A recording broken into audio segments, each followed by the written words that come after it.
kepada Al-Habib Haikal Al-Aidrus selaku pimpinan Majelis Al-Barakah Medan. Kepada Habib Haikal Al-Aidrus kami persilakan. Sallu ala Nabi Muhammad.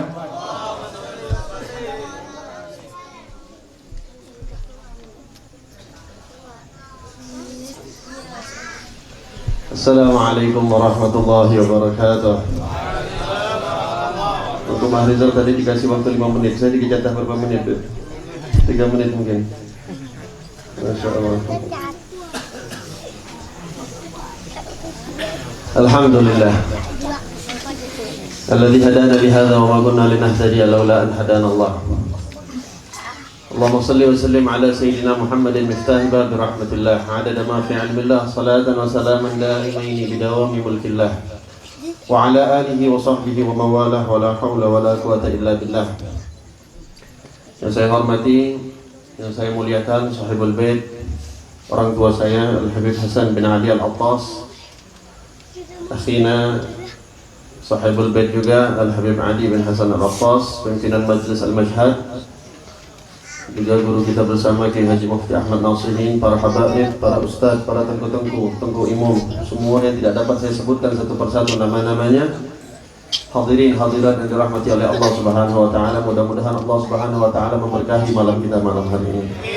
Allah Subhanahu wa taala memandang kita di malam hari ini. Allah Subhanahu wa taala menutus ruhnya baginda Nabi Muhammad sallallahu alaihi wasallam di majlis kita di malam hari ini. Amin ya rabbal alamin. Masya Allah, saya melihat ada yang datang dari Medan, ada yang datang dari Langsa, ada yang dari Perlak, ada yang dari Pedawa, ada yang dari Idi, ada yang mungkin dari lain-lain kota. Yang mana mungkin image-nya kita selama ini kalau datang jauh-jauh itu hanya untuk datang acara pesta kawinan. Mungkin kalau ada undangan kawinan di Banda Aceh, kita mau datang dari Loksmawe, kadang bermobil-mobil. Tapi alhamdulillah malam ini kita buktikan, kita datang jauh-jauh, datang ke kota Loksmawe hanya untuk memenuhi panggilan baginda Nabi Muhammad. Berapa banyak kita melihat orang-orang yang tidak lagi memedulikan, seakan-akan peringatan maulid ini nggak penting. Tapi kalau kondangan itu penting, kalau undangan pesta itu penting, tapi kalau maulid Nabi tidak penting. Tapi insya Allah mudah-mudahan mulai malam hari ini statement itu akan hilang. Image semisal itu akan hilang, karena insya Allah kitalah yang akan membuktikannya. Amin ya Rabbal Alamin. Kita tidak hidup di zaman Nabi. Nabi SAW sudah jauh meninggalkan kita, wafat, zahir jasadnya beliau daripada kita. Akan tetapi peringatan-peringatan semisal ini yang dapat menumbuhkan rasa kecintaan kita kepada sang Nabi, itu yang harus untuk kita tekankan, untuk kita berikan perhatian lebih, agar kita dibangkitkan bersama baginda Nabi Muhammad. Kalaulah para sahabat, mereka relakan harta mereka, mereka relakan jiwa mereka, mereka relakan bahkan keluarga mereka untuk hidup bersama baginda Nabi Muhammad SAW. Mungkin kita tidak kesempatan untuk hidup bersama Nabi secara zahir. Akan tetapi alhamdulillah, insya Allah pintu rahmat daripada Allah terbuka lebar untuk kita semua. Kedekatan tidak dibatasi hanya sekedar berjumpa dengan tubuh. Kedekatan tidak dibatasi hanya sekedar berjumpa dengan badan. Bagaimana Nabi SAW pernah mengatakan, syagautu ila ahbabi, aku rindu kepada ahbabi, orang-orang yang aku kasihi, kekasih-kekasihku. Para sahabat bertanya, walasna ahbabak ya Rasulullah, bukankah kami adalah kekasihmu ya Rasulullah? Nabi mengatakan, antum ashabi, kalian ini adalah sahabatku. Siapa para orang-orang yang disebut ahbab, yang dicintai oleh baginda Nabi SAW? Mereka adalah orang-orang yang tidak hidup bersama Nabi. Mereka orang-orang yang tidak pernah berjumpa sama Nabi. Mereka yang tidak pernah berjumpa secara badan, fisik, zahirnya bersama Nabi. Akan tetapi mereka beriman kepada Nabi Muhammad. Mereka bersolawat kepada Nabi Muhammad. Mereka cinta sama Nabi Muhammad. Mereka teguh di dalam jalannya baginda Nabi Muhammad. Itu yang disebut ahbab oleh Nabi Muhammad SAW. Bukan mereka yang hidup bersama Nabi yang disebut ahbab. Oleh sebab itu insya Allah tidak mengurangi rasa kecintaan kita kepada Nabi Muhammad dan cintanya Nabi Muhammad kepada kita, walaupun kita tidak berjumpa secara jasad bersama baginda Nabi Muhammad sallallahu alaihi wasallam. para sahabat habis darah mereka, habis harta mereka, habis jiwa mereka, keluarga mereka taruhkan hanya untuk bisa bersama baginda Nabi Muhammad SAW. Ada salah seorang sahabat yang terkenal, kalau namanya aslinya sudah tak terkenal lagi, akan tetapi nama gelarnya yang lebih dikenal, karena gelarnya itu diberikan langsung oleh baginda Nabi Muhammad. Cintanya para sahabat yang kalau kita pikir nama aslinya itu jauh lebih baik dibandingkan nama gelar yang diberikan oleh Nabi SAW secara makna. Akan tetapi karena cintanya kepada Nabi Muhammad, semua dia tinggalkan. Apa yang diberikan oleh Rasulullah itu yang terbaik bagi dirinya. Ada salah seorang sahabat bernama Abdullah bin Abdi Mahan. Ini sahabat seorang muhajirin. Akan tetapi sahabat ini terlambat hijrah bersama baginda Nabi. Sahabat ini dulunya orang miskin, bapak kandungnya meninggal, tinggal sama ibunya. Karena abah kandungnya meninggal, dirawat oleh pamannya beliau. Akhirnya pamannya pun menikahi ibunya, Abdullah bin Abdi Mahan. Setelah menikah, akan tetapi pamannya yang menikah dengan ibunya adalah termasuk orang-orang yang membenci baginda Nabi Muhammad. Salah satu daripada orang kafir Quraisy yang membenci Nabi Muhammad adalah pamannya beliau ini.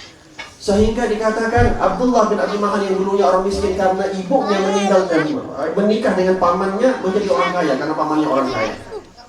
Akan tetapi adatnya orang Arab, kalau sudah satu orang ayah tiri mengasuh seorang anak, semua yang dimiliki anak itu hanya adalah haknya si paman tiri, abah tirinya tadi, ayah tirinya tadi.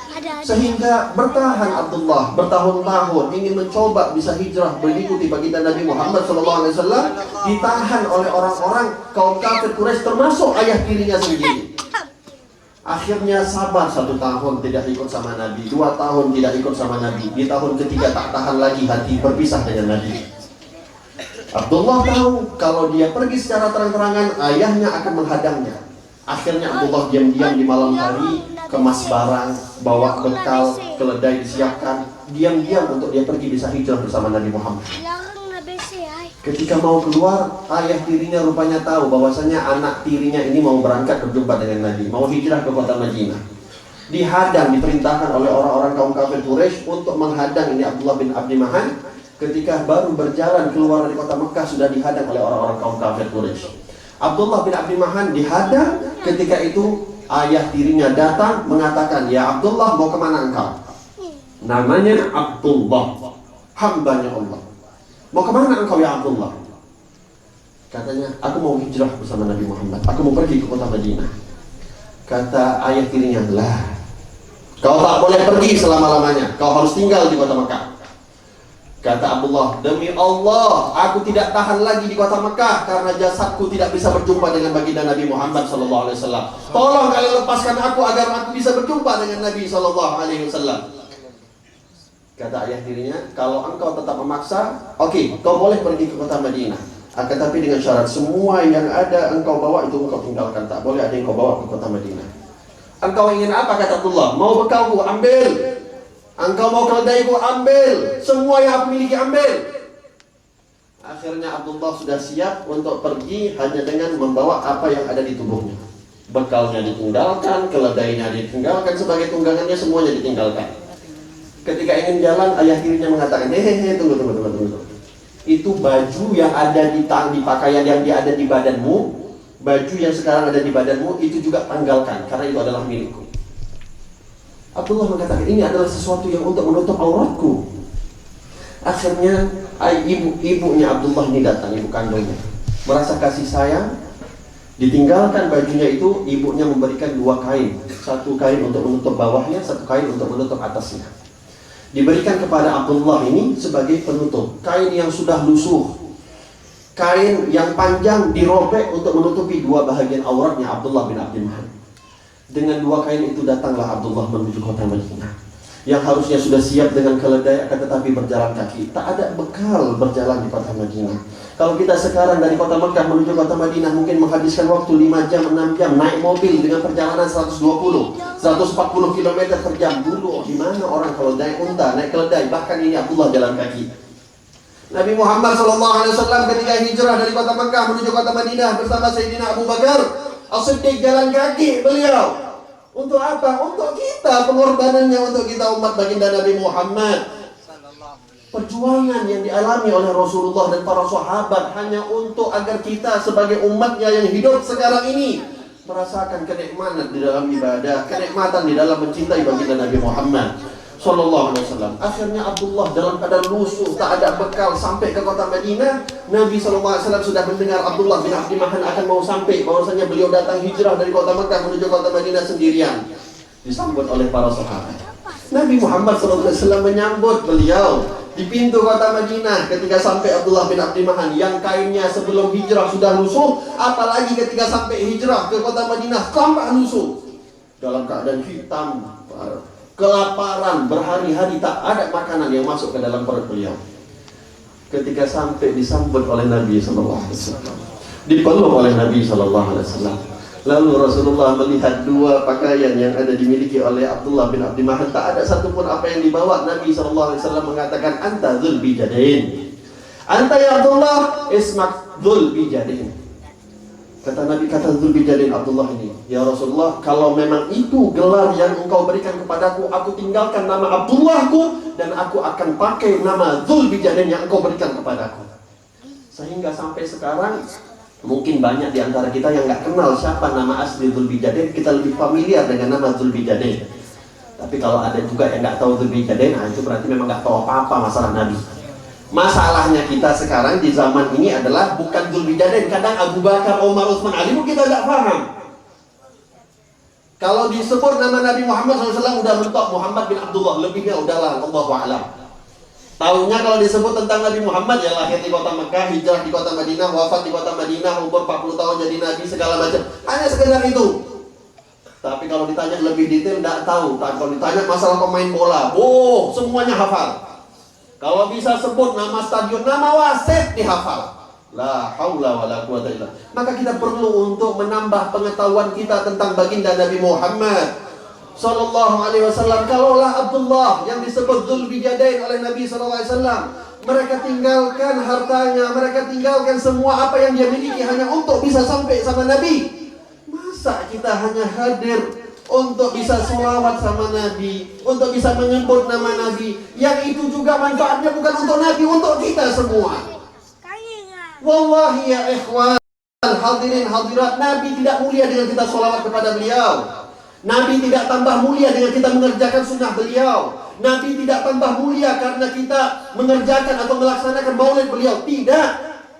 Karena Nabi sudah paling dimuliakan oleh Allah Subhanahu wa taala. Kalau Nabi sudah dimuliakan oleh Allah, tak butuh kemuliaan siapapun. Tapi kita yang berhajatkan untuk memuliakan Nabi sallallahu alaihi wasallam. Kita yang berhajatkan untuk mengagungkan Nabi sallallahu alaihi wasallam. Karena nanti di akhirat tak ada satupun orang yang bisa menolong kita kecuali baginda Nabi Muhammad. Kecuali Rasulullah yang bisa menolong kita. Tapi kalau kita tidak bisa menolong Nabi Muhammad, kalau kita tidak bisa menghidupkan Nabi Muhammad di kampung masyarakat kita, jangan harap Nabi Muhammad bisa tolong kita nanti di yaumil qiyamah.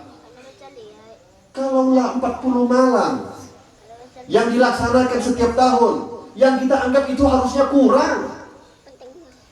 Seharusnya 1 tahun penuh, pagi, siang, malam untuk maulid Nabi SAW. Masa 40 malam? Ada juga orang-orang yang mengatakan, apa sih 40 malam maulid keliling sana sini, gak penting. Tapi nggak pernah dikatakan orang-orang yang konser tiap malam itu nggak penting.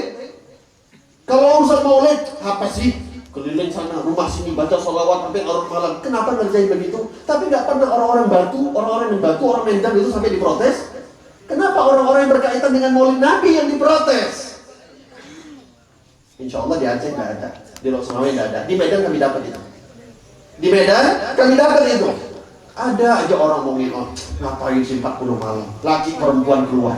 40 malam keliling sana sini, laki perempuan keluar. Ya Allah, ya ikhwan, kita cuma keluar berapa jam, sahabat ninggalin seumur hidupnya untuk sama Nabi Sallallahu Alaihi Wasallam. Apa sih 40 malam yang kita habiskan umur kita? 40 malam yang kita habiskan waktu kita sedikit. Tapi yang kita harapkan adalah pandangan baginda Nabi Muhammad. Yang kita harapkan adalah Nabi Muhammad ridho sama kita. Kalau Nabi Muhammad SAW sudah ridho sama kita, maka Allah akan ridho dengan kita ya ikhwan. Hadirin, kalau Nabi Muhammad sudah sayang sama kita, Allah akan lebih sayang kepada kita. Tapi jangan harap Allah dapat sayang kepada kita kalau Nabi Muhammad tidak sayang sama kita. Ridullah fi ridullah.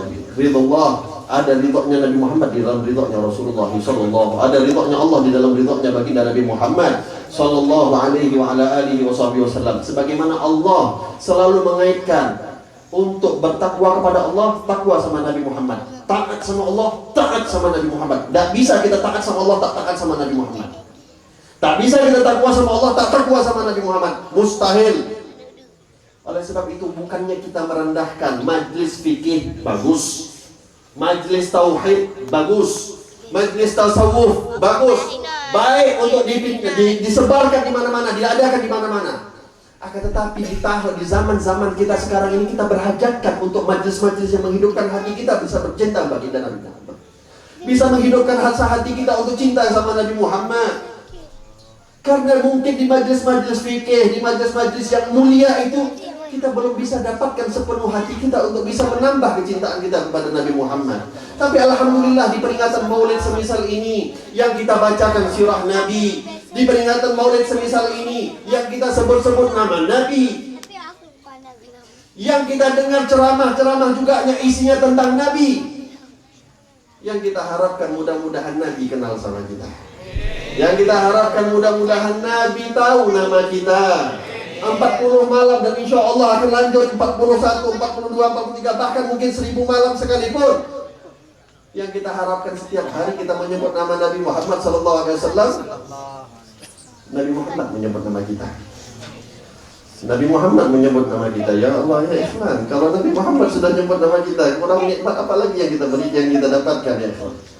Hadirin hadirat yang dirahmati oleh Allah, kalau Nabi Muhammad sudah sekenal sama kita, yang kita harapkan Nabi Muhammad menolong kita nanti di yaumil qiyamah. Tak banyak ibadah kita, tak banyak amal kita, bisa jadi ibadah amal kita tak sampai, mungkin lebih banyak maksiat kita sehingga membawa kita ke dalam api neraka. Akan tetapi syafaatnya bagi Nabi Muhammad yang kita harapkan nanti di yaumil qiyamah. Amin ya rabbal. Mudah-mudahan Allah Subhanahu wa taala memberkahi malam kita malam ini.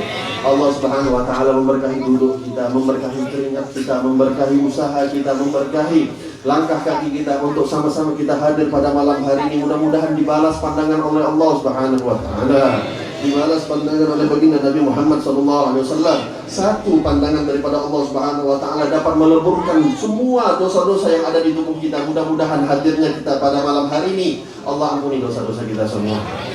Dosa-dosa tubuh kita, mata kita, telinga kita, bibir kita, tangan kita, kaki kita, perut kita, kemaluan kita, semua anggota tubuh kita. Mudah-mudahan dosa-dosa kita semua diampuni oleh Allah Subhanahu wa taala. Yang sengaja maupun yang tidak sengaja, yang zahir maupun yang batin, yang terang-terangan maupun yang sembunyi, semuanya diampuni oleh Allah Subhanahu wa taala.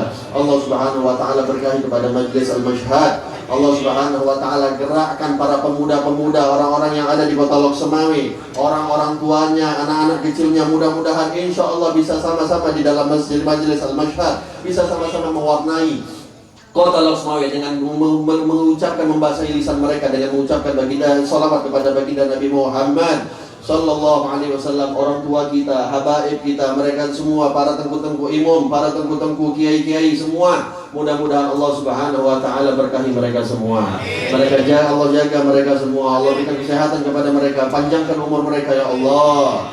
Berikan kesehatan kepada mereka ya Allah. Jaga mereka ya Allah, agar mereka senantiasa bisa menjaga kami ya Allah. Ya Allah, hadirin hadirat semuanya ya Allah, hajat-hajat mereka banyak ketika datang pada malam hari ini. Kabulkan semua hajat mereka ya Allah.